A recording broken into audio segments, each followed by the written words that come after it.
Tinatangkain ng mga ahensya ng pamahalaan na ilikas ang mga taong nakatira sa mga estero at tulay bago magsimula ang tag-ulan. Layo ng naturang hakbang na maiwasan ang posibleng sakuna tuwing dumarating ang mga tag-ulan at sa pag-apaw ng tubig baha sa mga naturang lugar. Para sa detalye, balitaan mo kami, Jessica Aguilera. Halos 20,000 pamilya na nakatira malapit sa mga bodies of water at estero ang ililikas ng gobyerno bago pa man sila maipit sa baha kung anumang sakuna.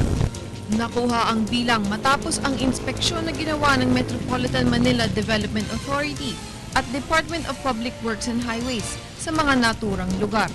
Mga 60,000 pamilya naman sa Kamaynilaan ay may bahay na malapit sa mga estero na itinuturing na delikadong mga lugar lalo na kung umuulan. Katigasan nga lang ba ng ulo ang paulit-ulit nilang pamamalagi sa mga geohazard areas o malimit ang tsansa nilang makahanap o makakuha ng matinong matitirhan? Kung tirahan na ang tatanungin, sagot ng NHA o National Housing Authority ang mga pabahay na ibibigay sa mga apektadong pamilya.